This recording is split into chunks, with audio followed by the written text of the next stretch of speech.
Magandang buhay mga kapintuhan, ating pag-usapan itong bagong katatapos lang na laro sa boxing ni Magsayo na kung saan meron siyang bagong move na talagang kinagiliwan at nag-shock sa buong mundo sapagkat ay talagang naging epektibo naman ito. Bagong signature move ni Magsayo, kumita talagang pinag-uusapan siya ngayon, trending na sapagkat akalain mong parang gusto pang ma-hospital ang kalaban sapagkat knockout to na wala ng malay. Huwag na nating patagalin atin itong pag-usapan, ating silipin, ating sabay-sabay na panoorin. Pero bago ang lahat mga kakwentuhan, huwag nyo kayong magtaka kung bakit ginanito ko yung video. Sa dulo naman ay binuko naman siya para maiwasan lang natin yung copyright claim at baka tayo, alam nyo na, dito sa YouTube ay mayroong nagkiklaim na iba kapagkat hindi naman tayo ang tunay na kumuha ng video. So ginanito ko na lang, kaya kahit ganun pa man ay maganda pa rin naman panoorin.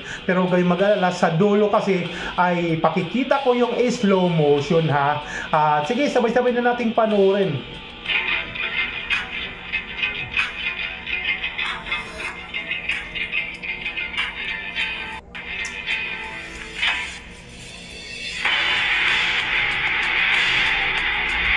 Nabilangan kagad eh.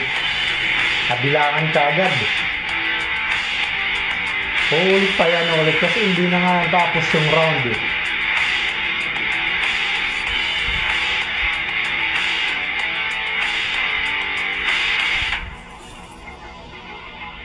Bang! Bang!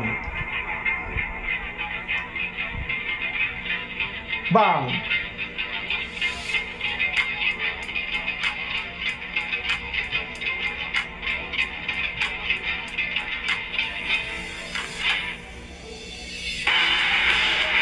Bagong galawan ni Magsayo, nung makikita to, yung bago niyang galaw ay doon sa dulo ay talagang to, yan.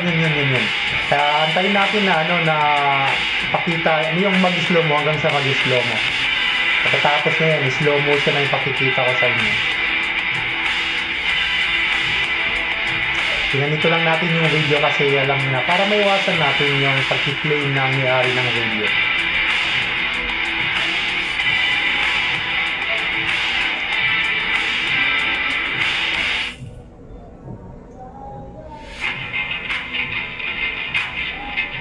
Di pa yan, dinubyan ko kasi yan.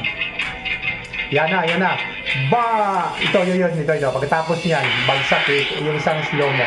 Pumunta muna siya sa kanan niya tapos sabay kaliwa. Bang! Sa pole! So ayan mga kakwentuhan ha. Ating napanood.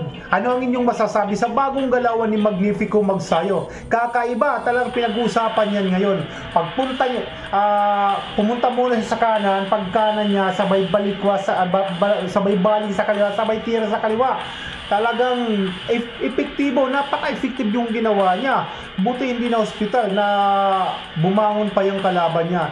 So paano yan mga kakwentuhan, hanggang dito na lang tayo ha. Kung nagustuhan yung ating video, alam nyo nang gagawin nyo, please naman paki-subscribe, paki-like and share. At sa mga bagong padpad sa ating munting channel, huwag nyong kalimutan i-hit ang notification bell para lagi kang updated, o ikaw para lagi kang updated sa tuwing merong bagong ina-upload na bagong video ang Kayo Kwento Ituan. Ako nga pala si Jing Fernan, ang host ng Kayo Kwento na nagsasabing maraming salamat sa iyo kakwentuhan.